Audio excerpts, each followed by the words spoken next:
Hi guys, நான் இன்றைக்கி சொல்ல போகிறது வந்து ரொம்ப இம்பார்ட்டண்ட் இன்ஃபர்மேஷன்.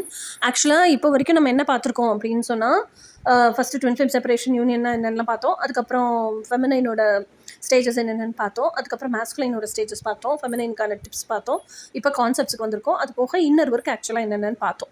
இப்போது டிவைன் ஃபெமினைனுக்கான ரொம்ப முக்கியமான ஒரு இன்ஃபோ இது. ஏன்னா most of the time divine feminine தான் ஃபஸ்ட் அவேக்கன் ஆகுறாங்க. டிவைன் ஃபெமினைன் தான் நம்மக்கிட்ட கோச்சிங்காகனு வர்றாங்க டிவைன் மேஸ்குலைனை விட. ஓகே, டிவைன் ஃபெமினைன் ஒரு 10 பேர் 15 பேர் வந்தால் மேஸ்குலைன் வந்து ஒரு ஆள் தான் விசாரிக்கவே செய்வாங்க, கோச்சிங் அப்பவும் வரமாட்டாங்க. ஓகேயா? ஸோ இந்த ரேஷியோவில் தான் போயிட்டுருக்கு. அப்போ ஃபெமினைன் வந்து ஃபஸ்ட்டு அவேக்கன் ஆகும்போது ஃபெமினைன் நம்மக்கிட்ட வரும்போது எப்படி இருப்பாங்க? ஃபஸ்ட்டு நம்ம வந்து கோச்சிங்கில் என்ன இன்னர் ஒர்க்கு ஸ்டார்ட் பண்ணுவோம் அப்படின்னா, இந்த நான் யாருன்னு எழுத வைக்கிறது, அதுக்கப்புறம் அந்த தெளிவுபட அவங்களே அவங்க தெரிஞ்சுக்க வைக்கிறது, அவங்களுக்கு இந்த லைஃபுங்கிறதுலேருந்து என்ன வேணும், இந்த லைஃப் ஸ்டைல் எப்படி வாழ்கிறதுக்கு ஆசைப்படுறாங்க, டெய்லி ரொட்டீனெல்லாம் எப்படி வாழ்கிறதுக்கு ஆசைப்படுறாங்க, லவ் லிஸ்ட் எப்படி எழுதணும், இதெல்லாம் சொல்லிக் கொடுப்போம். இதை சொல்லிக் கொடுத்ததுக்கு அடுத்த ஸ்டேஜ் என்னென்னா செல்ஃப் லவ்வுக்கு போயிடுவோம்.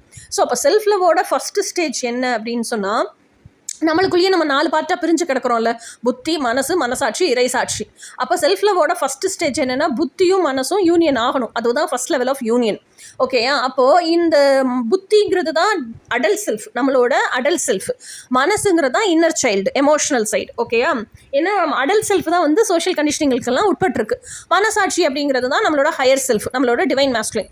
இப்போ இன்னர் சைல்டு ஹீலிங் எல்லாரும் நிறைய ப்ரமோட் பண்ணும்போது எல்லாருமே என்ன நினச்சிட்டு கோச்சிங்க்கு வராங்கன்னா, இன்னர் சைல்டு ஹீலிங் தான் ஃபஸ்ட்டு ஸ்டார்ட் ஆகும் போல் இருக்கு அப்படின்னு நினச்சிக்கிறாங்க.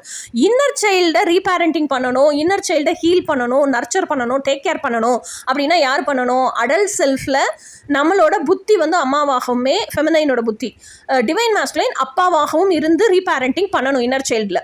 ஆனால் நாம் புத்தி அளவுலேயே இன்னும் பயங்கர பதட்டத்துலேயும், பயத்துலேயும், இன்செக்யூரிட்டிலையும், கான்ஃபிடென்ஸே இல்லாத நிலையிலையும், செல்ஃப் ஒர்த்தே இல்லாத நிலையிலையும் நம்மளே வாழ்க்கையே வாழ்ந்துக்கிட்டு இருக்கிறோம் புத்தி அளவில். அதனால தான் கோச்சிங்கே வந்திருக்கோம். இந்த நிலையில் நீங்கள் இப்போ ஃபஸ்ட்டு எடுத்தோன்னே என்கிட்ட கோச்சிங்க்கு வரும்போது எப்படி உங்களோட இன்னர் சைல்டை நீங்கள் பார்த்துக்க முடியும்? இது ஃபஸ்ட்டு கேள்வி.